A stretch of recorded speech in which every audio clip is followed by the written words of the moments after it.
Hey everyone, Rob from Southgate Media Group here. Before we get started with this podcast, we have a quick message. If this is your first time checking out the show, we love that you found us and we really hope you enjoy it. What we have to say is for the subscribers. If you enjoy our shows, would you please donate to help keep these going? We don't want to have to put traditional ads on these shows, but this does cost money. So we really do rely heavily on donations. To make a donation to the show, please go to our website, www.southgatemediagroup.com. Go to the page for the show, and in the upper right-hand corner is a donate button. It takes you right to PayPal, and you can donate whatever amount you want. Thanks a lot for listening, everybody. And now, on with the show.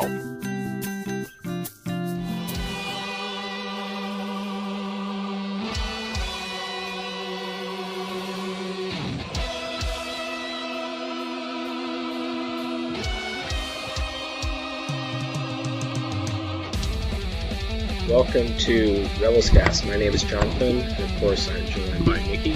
Hello. So, how's it going? Pretty good.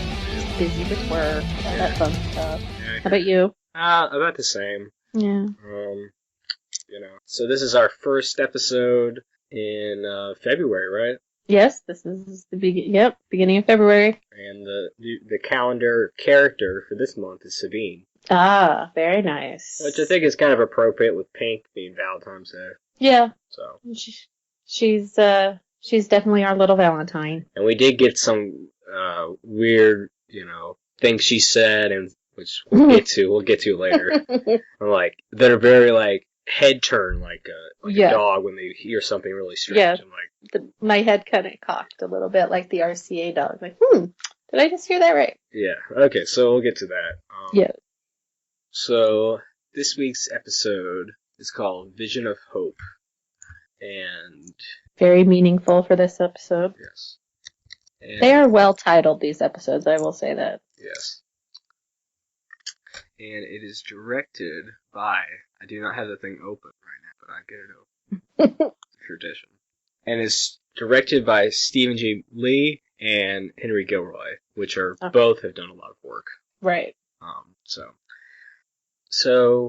we start off with, I noticed that, I think most of the episodes we've had, we were starting off with some kind of training, Ezra training, right? Yeah, pretty much ever since he started really getting into his training. We've dealt in the prologue to the episode or the first act is usually him being trained in some way, whether it be physically trained or meditating or something like that. Right. I mean, I like that the crew of the Ghost is always kind of helping out. Mm-hmm. Except for Hera, she doesn't really. No, she's got her own thing. She's got to run that ship. She did help a little bit. Didn't she, she did save him when he fell off the ship. Right. But she's the pilot. She's, for all, we don't see anybody else who works on the ship besides Chopper and Hera. So, they've got their own things to deal with. And, plus, Hera's got all those contacts, and, so she's got to communicate with everybody. Fair enough. Yeah. I mean, I like that even, Chopper is so in this episode, now that he has his lightsaber, he's learning how to deflect blaster fights. And I really like that even Chopper is involved. I think Chopper's enjoying it. Yeah, really. He's definitely enjoying it the most. Yeah, he ends up. So I get to shoot at the kid. Yeah. Chopper's just I get to shoot? Gimme. Right. And so apparently, a huge thing in Star Wars has always been to deflect the lightsaber bolts. Right. Which has just been a huge thing. Right, that's what you're, to deflect the blasters and the rifle bolts, and then, not only just to deflect them from you, but to deflect them with a purpose, which is what they were training, which was what Kanan was trying to train Ezra to do, was to not just deflect it from you, but redirect it toward another target, which was, in this case, the clone trooper bucket. One thing I am a little bit confused with is, we had the, what was the name of the episode when he kind of went undercover? Oh, when he was with the kids. Yes. Oh God, what was that episode? Well, regardless, so everyone was wearing the helmets, and they were kind of, jumping around and stuff, and they were fine. So, I mean, I kind of thought that, in this kind of situation, he'd be wearing something like that Luke wore, where he couldn't see at all. But Right. for this thing, wearing this helmet, he can see. But I guess Right, you just unless they blocked in some way, because it wasn't, I don't know, they didn't show us the inside of the helmet, but yeah, I don't think he's quite ready. Not that Luke was either, because Luke had the lightsaber for all of 5 minutes before they put up that training droid. But I think in some way his vision was impaired. Yeah, Because, I mean, stormtroopers can't aim for crap. yeah, that's kind of Those something things. I thought maybe the fact that it's kind of a bit harder. He can't Yeah. really see around and such. Because sometimes he would just kind of he would kind of lift it up to talk or something. Right. Breaking Ranks. The episode was called Breaking Ranks. Okay, yeah, breakings. Which does come, which, Yeah, a lot of things connections. from that. Yeah, a lot of episode come connections. back. I mean, last week's episode was a bit more independent, Mhm.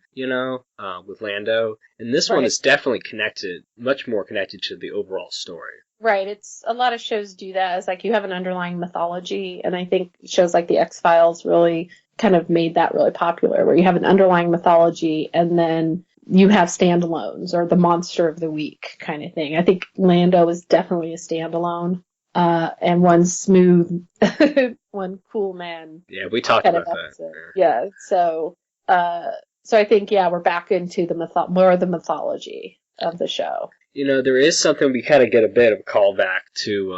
It kind of takes me back to Phantom Menace when Obi-Wan was kind of saying, Master Yoda said I should be mindful of the future, and Mhm. Qui-Gon says not to. Not at the expense of the present. Right. So I guess Basically. Kanan is going a little bit, kind of leaning more towards that philosophy, rather than looking ahead, like in a premonition. Right. Well, one thing that the Jedi belief has is that's very close to Buddhism, is about living in the now and living in the present. And the past is past. You can't do anything to change it but learn from it. And the future is changeable. You can't predict it accurately because all things are in motion, as Yoda would say. Always in motion, the future is. But with the present, you want to be mindful of the present and be present, just focused. So I think that's where that comes from, is in that Jedi training.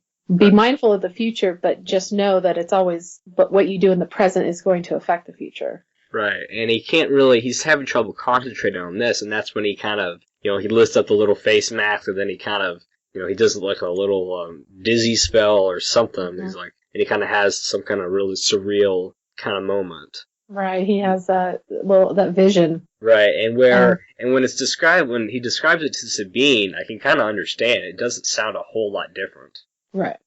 Because they're always kind of getting into trouble, going to invading these huge complexes, opening hatches, so it's not very different, but I think it's the fact that they met Travis, which of course is the senator, right? Right, he's a senator. He was a senator. Right. He is the de facto voice of the rebellion. Right. He's like, always getting on the, almost like a talk radio thing to the point of, he's a little cheesy. He's very, reminds me of David Niven a little bit, especially in his facial features. They drew him very David Niven-y. And, but he's supposed to be the face, so he's got that charm, and he's very charismatic, so people will follow him. Right, and of course we were always kind of wondering, is he really for, the rebels and against the Empire, or is he kind of, faking out for his own reasons? And of course we will find out at the end. Right. And I think it's interesting that a message from Travis comes in, and I think Harrow, of course, was talking about the fact that, and I think this is something that, was kind of used in the real world, the fact that using, hidden codes and messages that, or language or something that, the majority of the population isn't gonna know. Right. That actually this one planet or such will be. Right. He's giving clues within each message to people who know where they're, know their environment. So it's not too overt, but, it's also not hard enough to figure out because, obviously people do figure it out. Right, and let's see, the full thing was, the sun may have set on the old republic, but a new freedom can be won. Right. If we are brave enough to fight for it today. And apparently the new freedom, Ezra says, is some kind of painting of some kind. There's a mural in the old Senate building, or the old, where the old government of Lethal used to meet before the Empire came in and built their own complex. Right, and before, we always thought of the Old Republic as, like, the Old Republic, like, from the game. Right. But here are they just referring to, like, the Old Republic just from a short time ago? Right, it's just from the fall of, from the rise of Palpatine. I mean, before Palpatine it was the Republic, right. And now it's the Empire. So, to them, the Old Republic is what we knew as the Senate. Right. Kind of how it became after the Emperor dissolved the Senate in Episode 4. Right. I think it's definitely cool that, and of course, we've seen him. He's always kind of gets cut off to to a certain point. Mm-hmm. So a lot of conspiracies and such kind of going on, very political. Right. Yeah. Very cloak and dagger. Right. So they kind of decide to kind of make this plan, and I kind of like whenever Sabine kind of gives these like her little her look sometimes. Mm-hmm. And I think this one she kind of does like a big like eyebrow kind of mm-hmm. thing. Yeah, she definitely expresses herself with her eyes a lot, and her like the eyebrow movements. But sometimes she just kind of like squints a little bit with one eye, like I'm dubious of this. Like I don't know what to think about this. So I think she's a lot more clever than people give her credit for. Right. I mean, I like how Sabine, and she's always kind of like, she's like kind of the techie person, so she always like, it kind of took me back to the other episode where they invaded the other Imperial complex, and she's kind of like explaining like all this stuff. She knows all of her gadgets. She's really into that, and all the ships and all the different bits and pieces. Right, and of course we learn a little bit more about her tech, the fact that she can like hack in or something with her little band. Right. And open doors and such, which is pretty cool. Yeah, well, she's awesome. Gets more and more awesome every week. Right. I mean, I like the fact that I think it was in this moment when they were like, it's too easy or something. Yeah, it was like this, it was too obvious. And Ezra is just so go, go, go. He believes everything that Travis is about and that he says, and that that Ezra believes about him. And I think he's being young is, he's very impetuous at times, but he's getting better because he did say, we'll meet at my parents' house before we do anything, just in case it's a trap, because it was a really obvious clue. And, even Ezra had to kind of admit that. And throughout, and I think especially when they finally met Travis, we can kind of see some of the expressions on Hera and Kanan's face. Mm-hmm. That almost kind of a suspect what's going on. Right. They've keep very close watching. Right. They've lived it a lot longer than he has, than Ezra has. So I think their guard is always up. I think you kind of the way that Ezra's so big to just kind of run off is kind of reminiscent of Luke and Anakin. The fact that they see a vision and they just gotta go. Right. They don't really think first. They react, which is something that is what their masters all kind of bemoaned was, oh my God, this kid is so impetuous and doesn't listen. He needs to wait and consider and think, and he doesn't. He's 15. Right. I mean, unfortunately, he always has like a bunch of crew members to kind of get him out of trouble. Right, and that's something that Anakin had. Anakin had Obi and Padme and R2. Obi. And then Luke had Yoda and Ben and Han and Leia and Chewie and the droids. So I think it shows that there's a community. It's like we all have to work together to achieve this. So it's not just one person. It's everybody working together will make it successful. Right. I mean, I think I definitely, like we were saying before, I definitely like how characters are brought back. A character doesn't really have a permanent position on the show. So we kind of get Dar back. And of course, like he's still kind of learning a little more, and he gets promoted and such, just trying to kind of work himself up. Right. And he does it, and he says it's good for both of us, because the higher he goes, the more information he can pass on to Ezra and to the rebels. So there might be a time where, we lose him to the dark side, so to speak, because maybe he starts, drinking the Kool-Aid.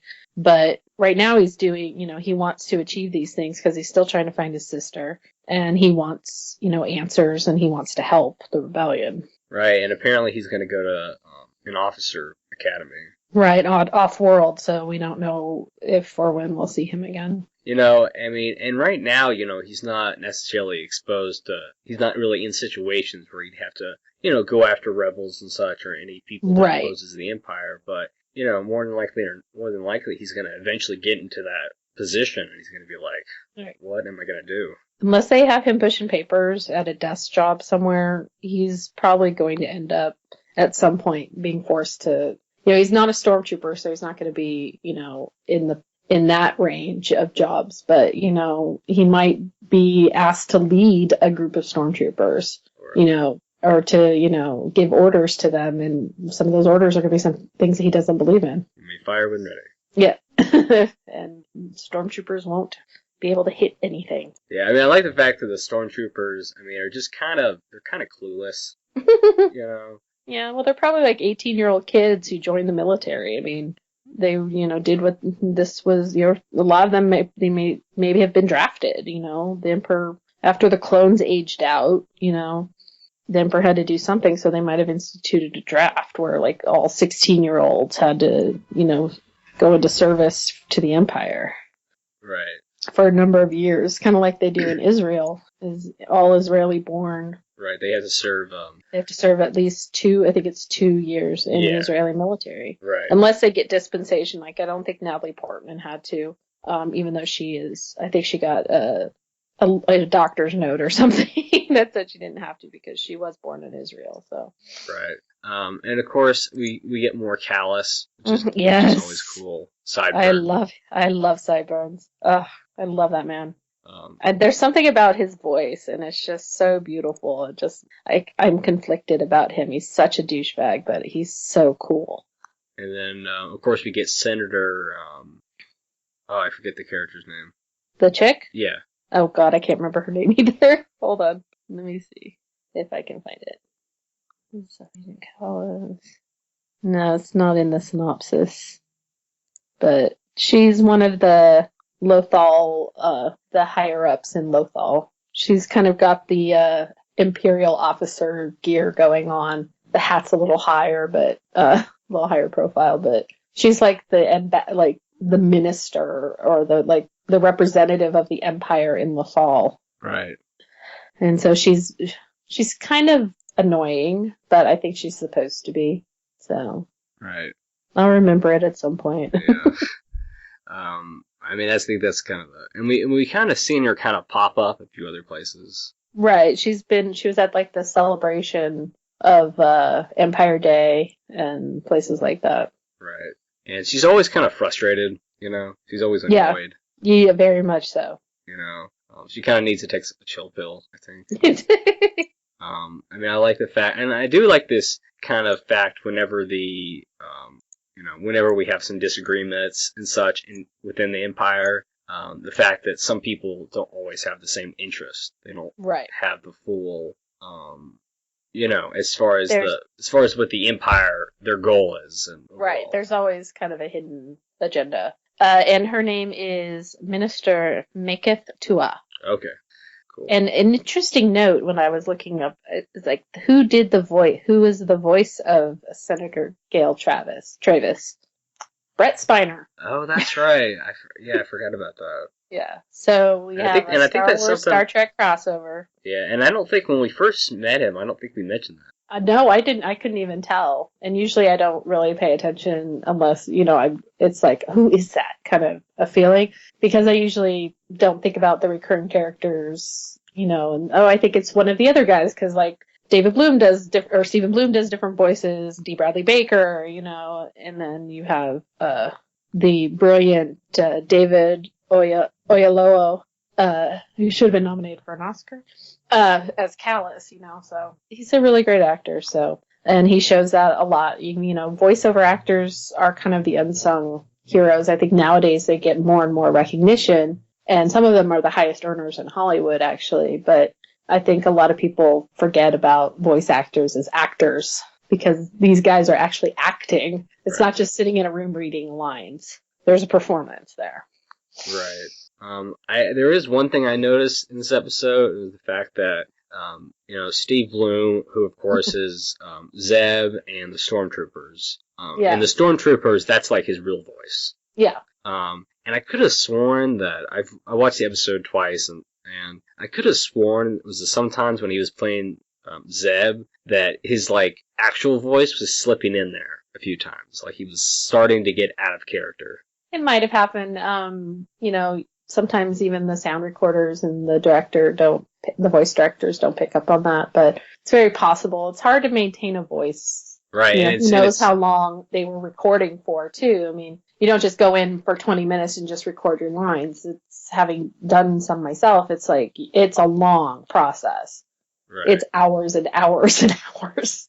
So just to get it right. So, he might have his voice might have been tired. Yeah. I mean, because it's so radically different from his actual voice. Right. And I love the Zeb voice. So to me, in my head, that's his real voice. Yeah. I mean, for me, whenever I hear, he kind of, he's really known for his anime roles, and whenever I hear, the Stormtroopers, or not just the Stormtroopers, I think he's also played some of the officers. Yeah. And I always think Spike Spiegel from Cowboy Bebop. Because, if you haven't watched that show, I have friends who are, addicted to that show, so I totally get it. Yeah, late 90s show, great show, and I just, whenever I hear I've seen some of them. Whenever I hear the Stormtroopers, I always think.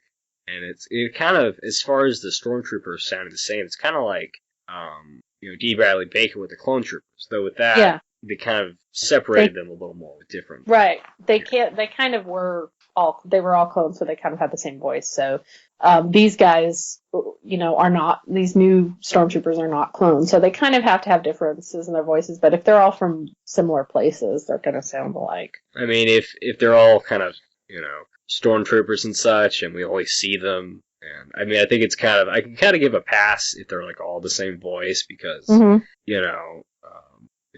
mean, if we somehow, because they're just not really, they're hard to distinguish. So yeah. And Steve also does the voice of Alton Castle, who is the journalist on the HoloNet News. Okay. So when we see him, that's Zeb moonlighting as a reporter. Right. So.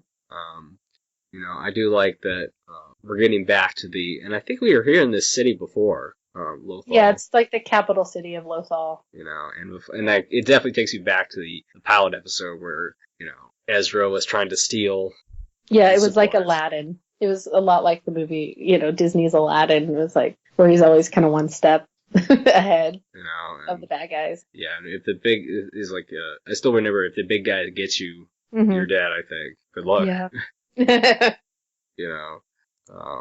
So, and Ezra, of course, is still trying to kind of get ahead of everyone. And I mean, I think I think his kind of point is the fact that he was surviving in the city for on his own for 8 years. Right. So that's why he kind of feels like, even though the other characters are very familiar with the city and the plan overall, he feels like he's kind of can lead, but of course they kind of just get into trouble a few times. Like, he's the expert at this. Everybody has their thing. He's the expert. He's like, don't worry, I got this kind of thing. Well, not always. You have to think about your support system and, not just go off half-cocked, which he kind of does, and his passion and this newfound kind of calling to be a rebel and he's just kind of so single focused and just like, whatever I have to do, I want to be a part of the rebellion. This guy is fantastic. I have to do we have to do what we can to help. And it's like, he's not stopping to take in all the information. Right. I mean, I think that, as far as the city goes, and we're finally kind of course, his Ezra's vision was going to end all those hatches, and we're going to start getting a bunch of them, later in the episode, including in the city. And I do like when Chopper, he approaches I'm not sure what the model number of the droid. The model, I don't know exactly the model number. It's the golden black droid. Right, and I just like that he is just kind of like, like, what are you doing here? Blah, blah, blah. We don't really know exactly what they were saying, but it was just kind of like, who are you? I don't think you work here. And I like that Chopper just he doesn't really, it's like a boring conversation anyway. Right. He's like, oh, I'm not doing it. It's like, Indiana Jones shooting the guy with the Saracen sword. Right. And it's kind of a thing where it's just like, we know this droid, he's obviously much, a much newer model than Chopper. Yeah, probably has all these bells and whistles, but Chopper's got attitude and he's got spunk and no patience. Right. At all. For fools. Especially when, like, he almost takes Kanan's head off. That was probably one of the funniest things in the episode, where it was just kind of like, kind of laughing, and he's just like, he's just kind of giving him instructions and stuff. She's like, hey, He had some of those great movements of his little arms. It was like some that were kind of like, I'm so done with these people. Right, and of course this is thank you. It's like he was waiting for a thank you. It's like, oh, forget it. Yes, I do like when we get into the sewer and the neatest sewer ever. Yes. It's the cleanest sewer. Kind of like the sewer I think it's much cleaner than the one on Coruscant, I believe. Yeah. When Ahsoka was running away. Yeah. A bit more clear than that. Well, Ahsoka, Coruscant's actually, so much bigger. The whole planet is one city. Right, and there's not really anybody around here. Right, Lothal is very rural in respects. It's almost Tatooine-ish, except, instead of desert, it's grasslands and pastures. Where you have a couple main cities, like Mos Eisley or Mos Espa or Anchorhead, but, you have Lothal City and things like that here. I think one reason, perhaps, we're kind of I think with Rebels kind of getting a whole new planet is kind of good, partially because we don't really have any expectations of it. Right. If we were going to see, like, Coruscant or, like, Tatooine, we would expect to see a lot of stuff. But right, I think creating this planet was a really smart move. And to create Mos Espa or Mos Eisley would have been so much work. Can you imagine? Because we've seen them before. Right. We haven't really seen Anchorhead, but we've seen Mos Espa and Mos Eisley, definitely. We've seen Coruscant, or at least parts of Coruscant. But we know basically what the whole planet looks like, because it all kind of looks like what we've seen. We have expectations of Dagobah and Yavin 4, which although not a planet, we've spent time on. Right, and I think it's just the fact that, expectations, we're expecting to see a lot of the stuff. Because, in here, Lothal, there's, at times it can be pretty empty. And I think that's, unfortunately, just the amount of time and money it takes to animate. Right, and it could be a lot of people left when the Empire took over, And we do spend a lot more time out in the open areas rather than in the city. A lot of the food is the same. People need something new. Yeah. True. Just the markets, or they're kind of... There's not a whole lot of import-export going on, it seems like. I think also some of the market fruit sellers and stuff are tired of Ezra stealing them or running them over or something. Right. Might as well just give it to him. Just gotta get it anyway. Or those purple fruit. Oh yeah. And I think people just he needs to kind of go to another planet and sell them there. So yeah. They're really restricted to what the Empire wants them to do, and how much do they have to sell to the Empire or give to the Empire, as like taxes or duties. Right. And of course, the next part of the episode, we do get it is kind of almost a trope or something, or a cliche, whatever you want to say, is that kind of making a noise, kind of like And of course, we first saw in the original Star Wars, Obi-Wan kind of making a noise across the room or across the way. Right. And then they kind of walk To distract. Right. Well, they kind of walk over there, and of course it's the droids. And definitely some cool designs with these droids. I don't think we've seen something like this before. No, it kind of reminds me of like the Magna droids that were around Grievous. Kind of like a broken, like deconstructed version of those, and a protocol droid. Yeah, they don't look so combat ready. Right. Whereas we know that protocol droids did have the basic C-3PO look, in the prequels. But these were more protocol droids, but they kind of were a little more evolved. Yeah, and I think with these also, they're even if they're a bit more, they're not as intimidating as a Magna Guard. Right.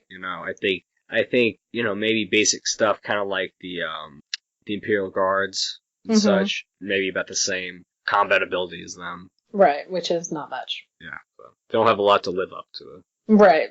Of course, we've never really seen the Imperial Guards in action, so we did get them. We did see them getting slammed. Yes, definitely. But one look, and you're knocked out. Basically, yeah. Or they kind of get told to leave the room. Yeah. They're just like, I can imagine them thinking to ourselves, man, we're not of any use to anybody.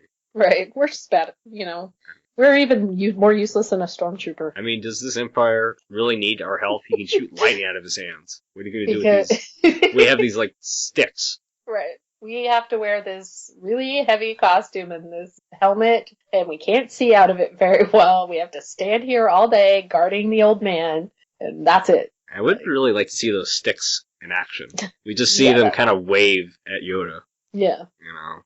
I'd be curious to have what that would look like. And I think it is kind of cool that we kind of go in and we see, we finally kind of get to this point where we see Travis. Right.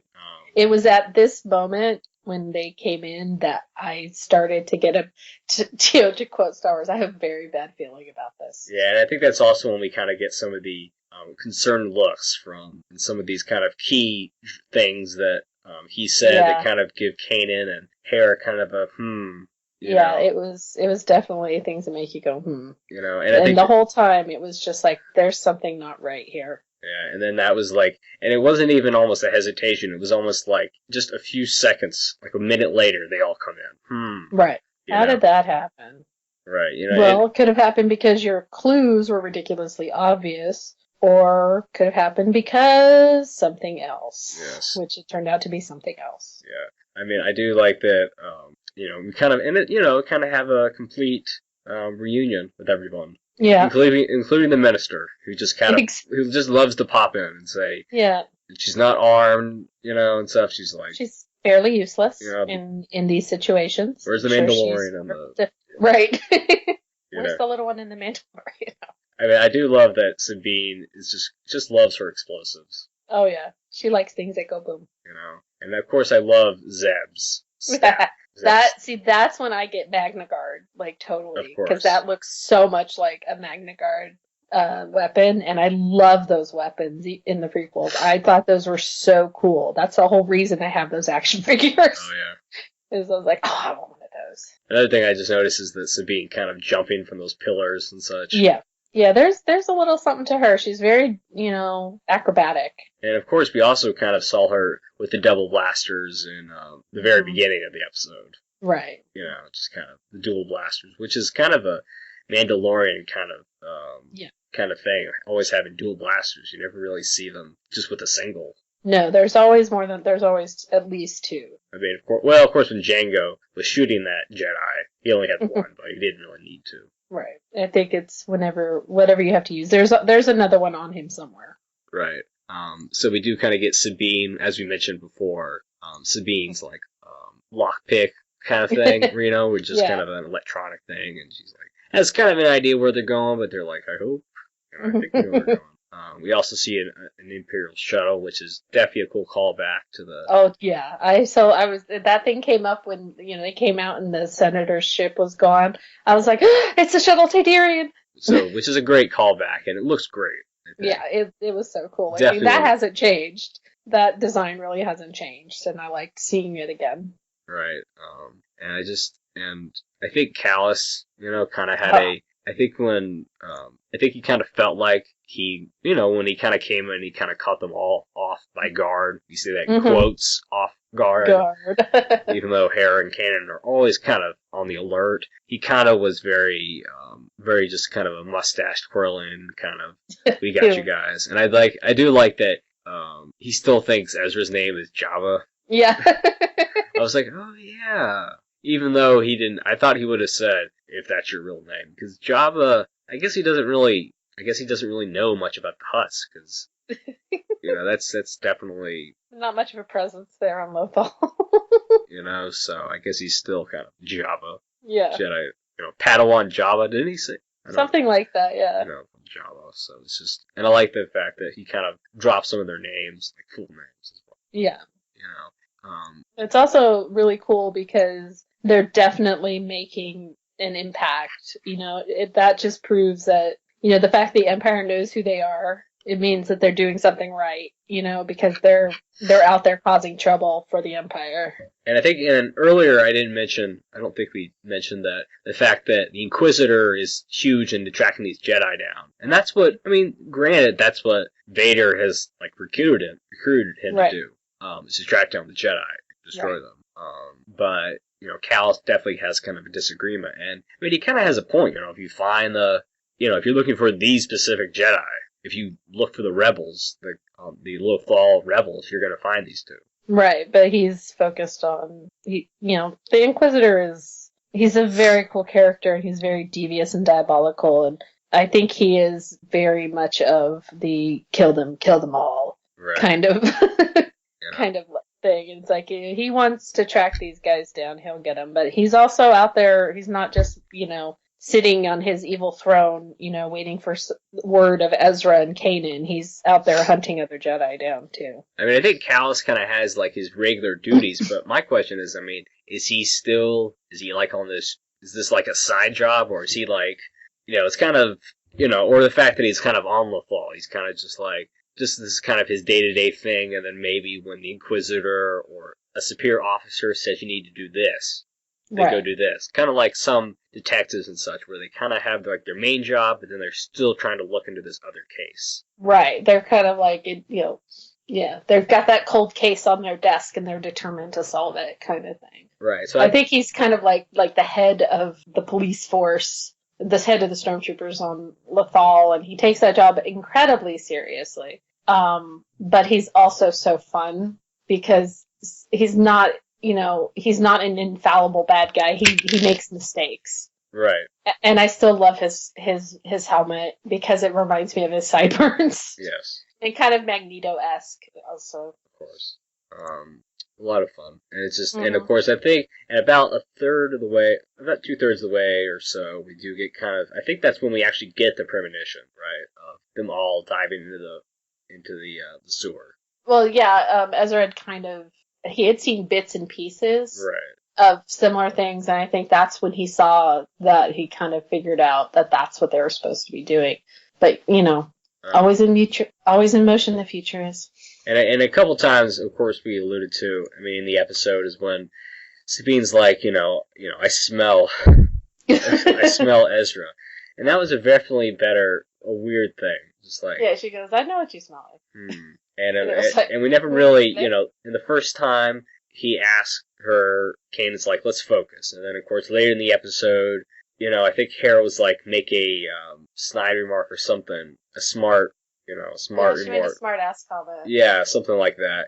But, I don't think we're going to get any kind of closure on that, unless they somehow end up in another sewer together, right. But I kind of doubt it. But it's just kind of yeah. I think it was a commentary like, you're a 15-year-old boy, your hygiene sucks. Right.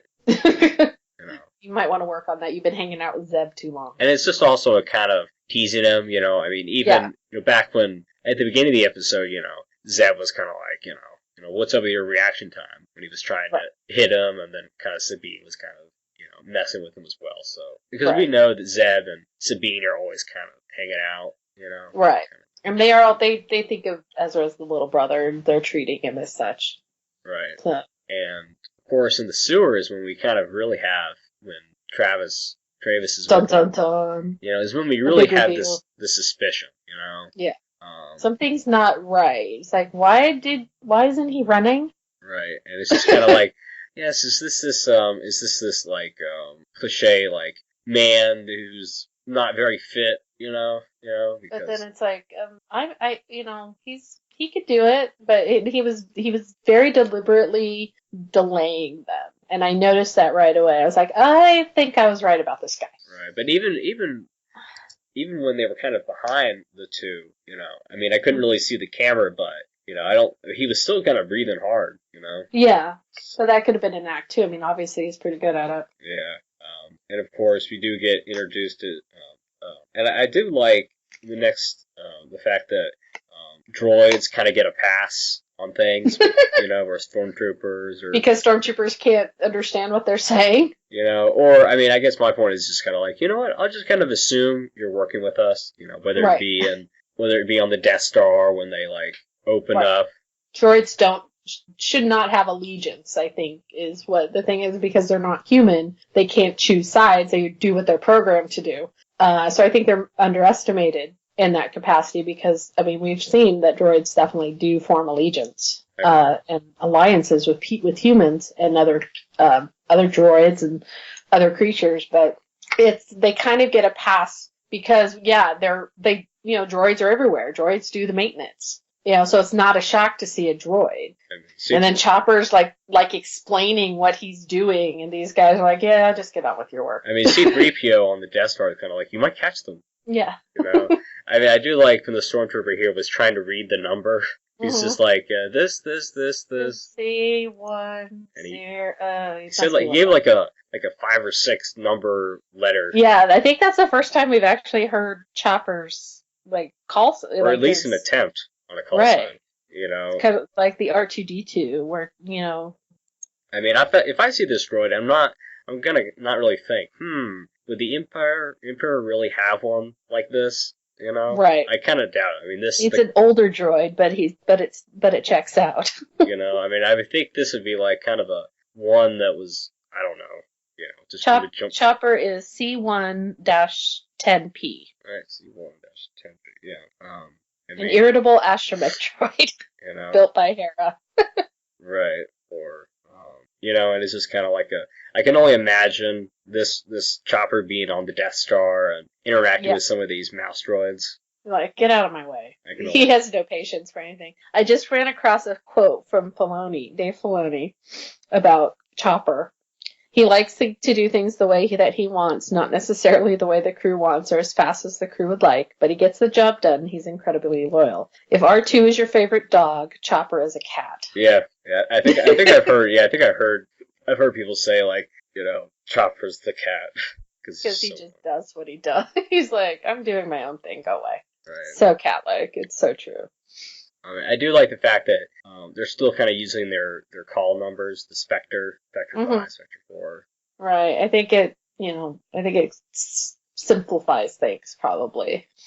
They know their numbers, and that way, if they're caught, they don't, the enemy doesn't hear their names. They hear their call signs. They're Spectre 1, Spectre 2.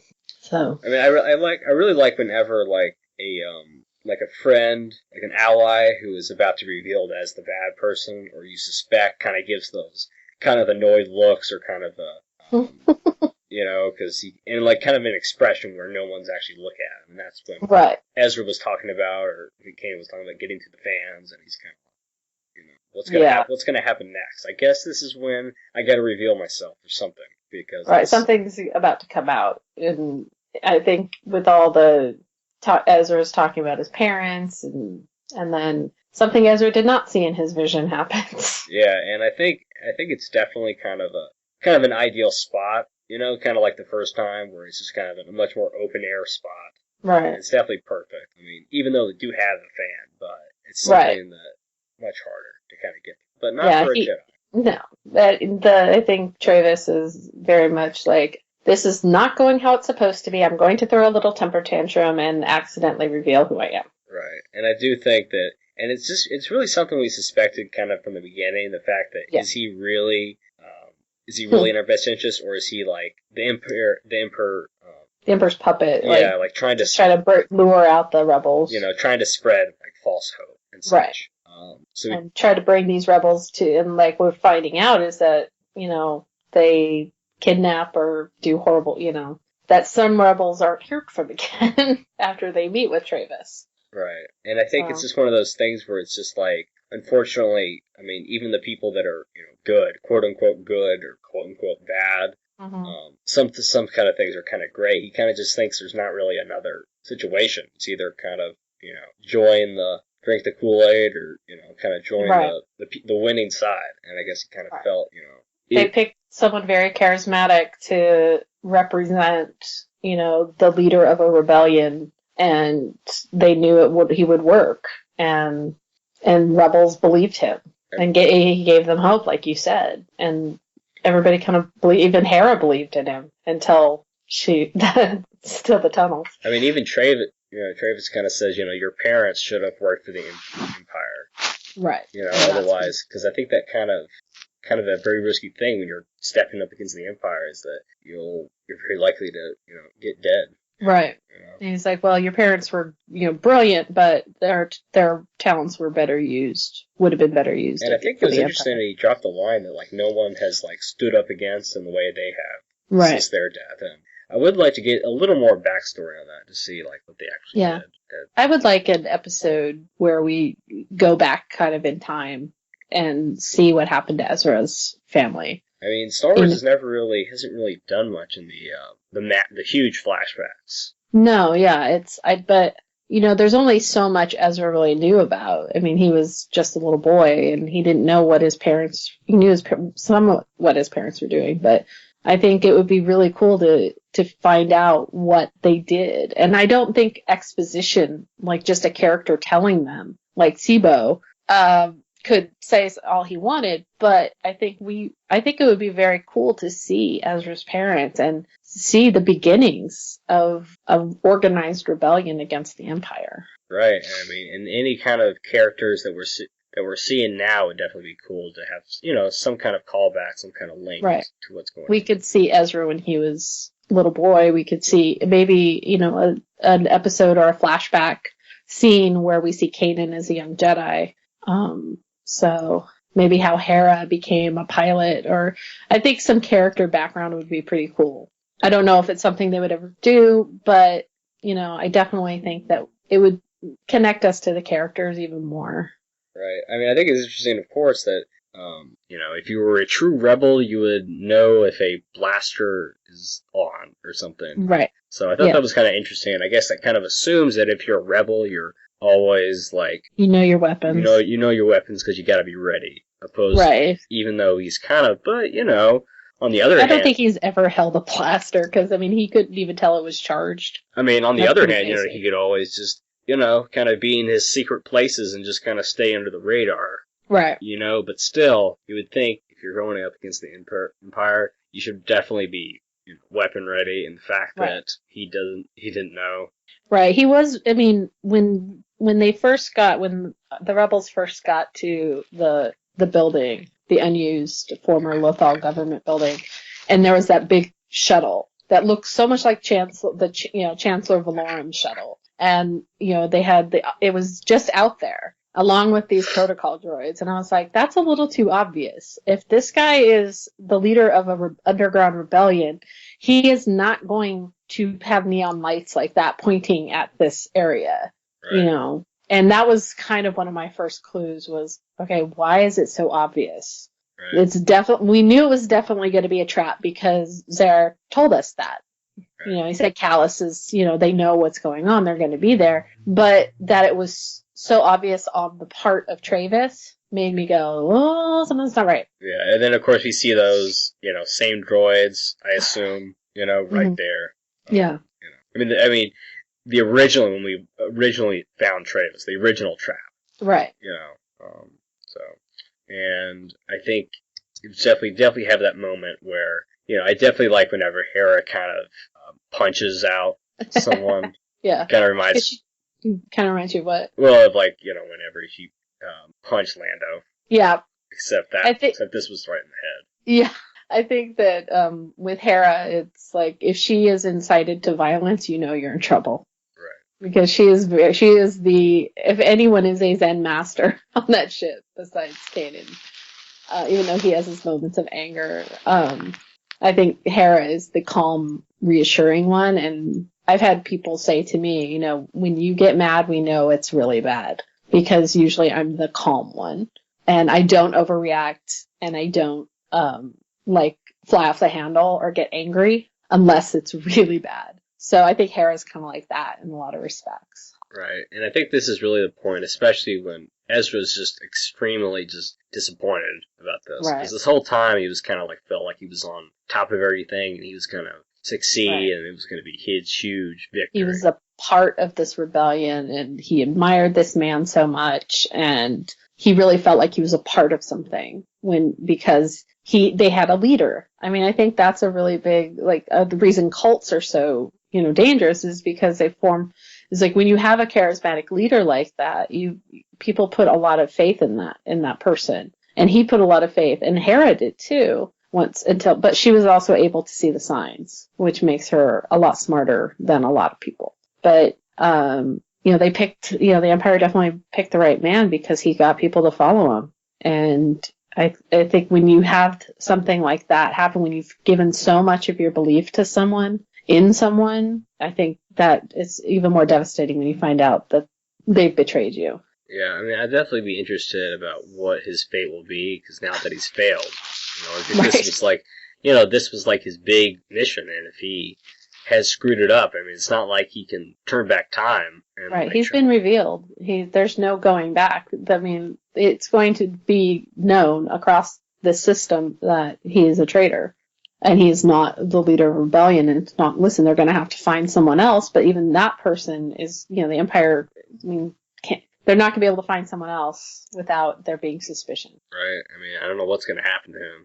Oh, I think the Empire will deal with him somehow. They'll make him disappear. Yeah, he'll go off to some remote system and have a desk job or something. I mean, really, Callus didn't even really say anything. He just looked at him.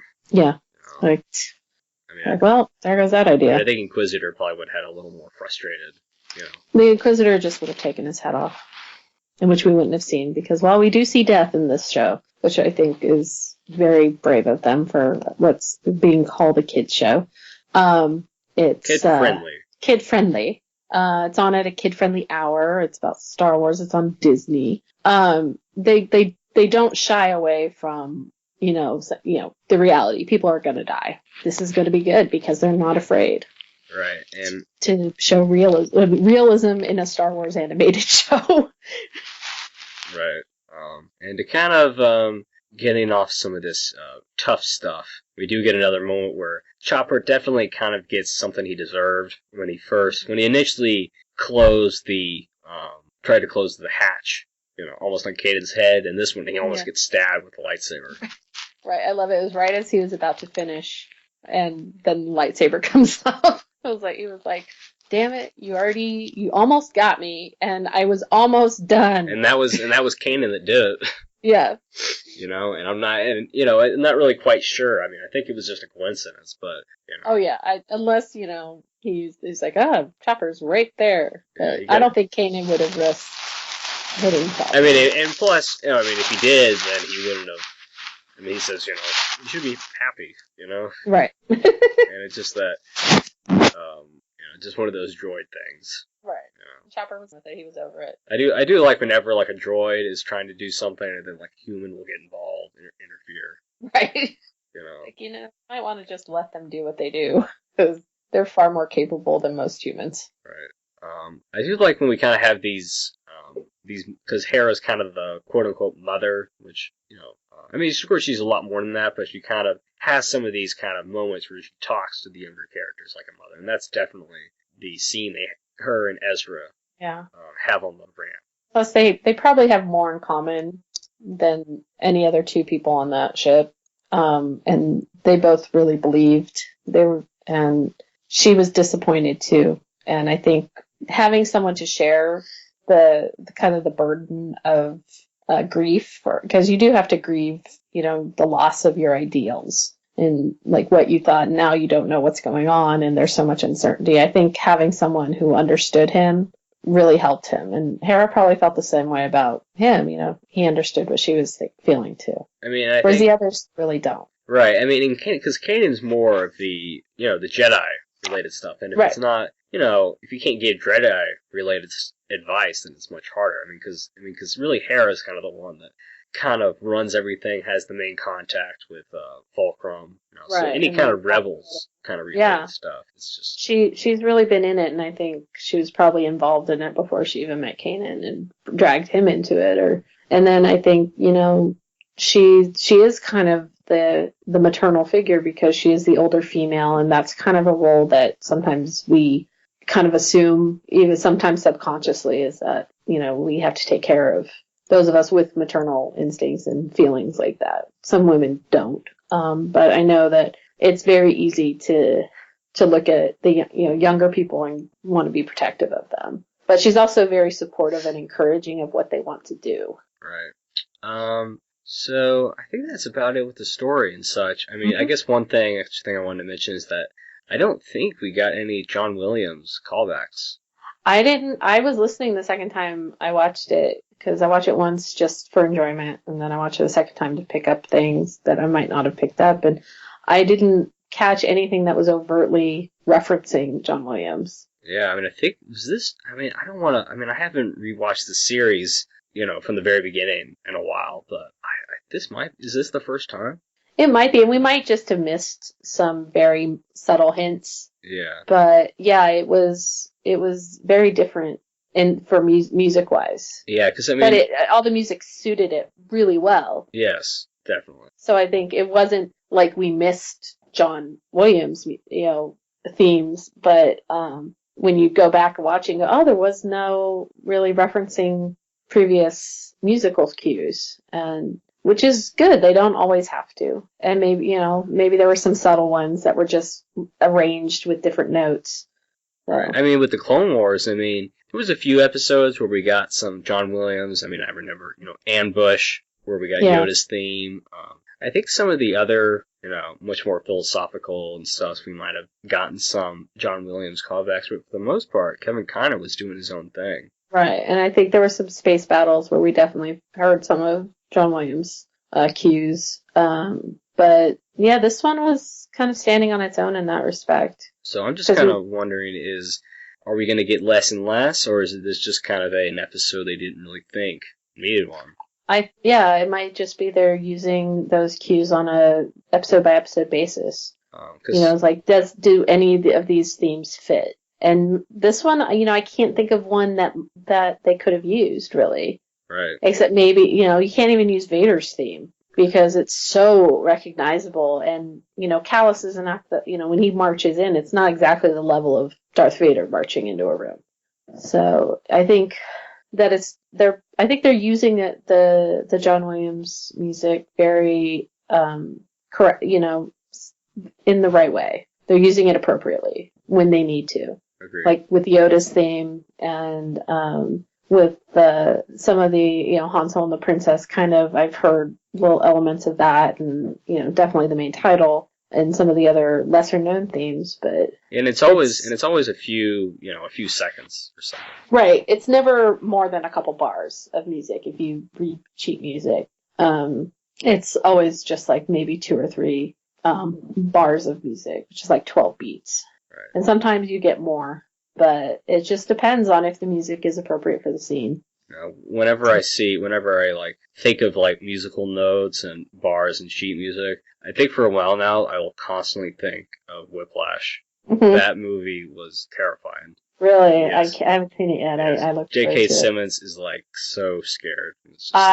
I love that man. I think he's such a great actor. I loved him on Law & Order. I loved him on The Closer. Everything he's been in. Juno, he was so fun in. So I'm really excited for him. Yeah, he's so been one of my favorite character actors. So to be nominated as, I think, he has to. I'd be shocked if he loses, because honestly, it might be the best performance I've seen. As far as the 2014 calendar year, probably the best performance. He was just literally just a complete sociopath almost. That's awesome. So Well, he's got my vote. So check out Whiplash, people. It's highly recommended. Even Miles Teller was good, and I like Miles. Yeah. Of course, he'll be in the new Fantastic Four trailer. Yeah. So I think he's a rising star, and I definitely look for good things out of him. Even if he is in the Fantastic Four Abomination. Yeah, I'm not happy about it. So. It looks all right to me. Too many changes. That's another show. It's got to be better than the movie they made a few years ago. Slam on. Oh God. So let's see. Is there anything else in this episode we want to mention? No, I think we got. I think we talked. Sabine kind of. I think Ezra kind of took that whole Sabine thing, saying she knows how he smells thing as a little like, oh, she knows how I smell? Really? It's like, yeah. I was like, ugh. I mean, I kind of love these little drop marks or these facial expressions that aren't really so important to the show, but you really don't notice them until like the second time. It goes to character development, and I think that's really when you see things, because the little things give you an insight into those characters. Like, you could see how thoughtful Hera is. You could see how Sabine's brain is always working. She's always thinking of something. What kind of what should I use? What gadget should I use? If she wasn't a Jedi, it's like, if she were a Jedi, that would be so perfect. But I think the role she has is pretty, it's very cool. But she's got definitely some Jedi reflex going on. Right, definitely. Okay, so I think we can go ahead and close this up. I think it's a solid episode. Definitely look forward to the next one, and several more links, more of Callus, sideburns. His more of his huge sideburns. Yes, I need more Callus. I definitely need more Callus. And I'm intrigued to see where the rebellion, who's going to be the new leader of the rebellion. Will it be Bail Organa? Will we see him? Because now we've pretty much lost, one of the leaders of the rebellion. So it has to start over again. Cool. So let's go ahead and end this. So if people want to get in contact with us, how can they do that? Well, if they're on Twitter, they can contact us at Radio Free Indoor, or they can contact you at JEBell49er, or me at iHeartColson. On Facebook, we're facebook.com/Radio Free Indoor, and drop us a note, leave us a review on iTunes, tell your friends, ask us questions. If we can answer them in the podcast, we will. And then also we have an email address, Radio Free. I was about to say Radio Ramen. RadioFreeIndoor@gmail.com. I think at the beginning of my two new podcasts, I used to kind of cross them because they both start with radio. So yeah, Radio Free Indoor and Radio Ramen. If you like anime, check out Radio Ramen. Yeah, so those are both Gmails, and I haven't really used the Gmail much, but if email is your preferred thing, whether it be any kind of comments or thoughts or about the episode, you can do that as well. And and send us links to news, because sometimes we don't get to see everything that's out there. I mean, sometimes I get so busy, then I look at the Twitter. Wait a sec, it's been days since we've posted something, and I think it just gets so busy with school and plus I kind of forget, starting a Rebels Cast Facebook page or Twitter would just be insane. Yeah. I mean, people ask, I would just be like, no way. No, I think we're good with Radio Free Indoor. I think, and I just I have, 3 Twitters. I lost count of mine because of role playing, so. I do those 2 Facebook pages, and then I'm also part of the Enough Said network, so I post stuff on there. So I'm usually whenever there's something that's dropped, whenever like something big drops or something, and you look on the Enough Said page, that's probably me. I always post the trailers and stuff. So awesome. Okay, and especially the Daredevil trailer, which looks pretty sweet. Yeah, it did. We reviewed it on the Helicarrier podcast. Cool stuff. Yeah. Okay, and of course, check out the Southgate Media Network for more information. Tons of podcasts. I think we've lost track of how many podcasts we've had. Rob is busy. Yes, he is very busy.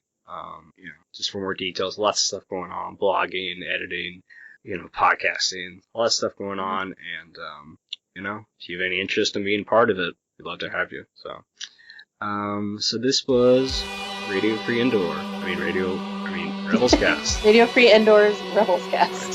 So, I'm Jonathan. I'm Nicki. Thanks for listening. Bye, guys.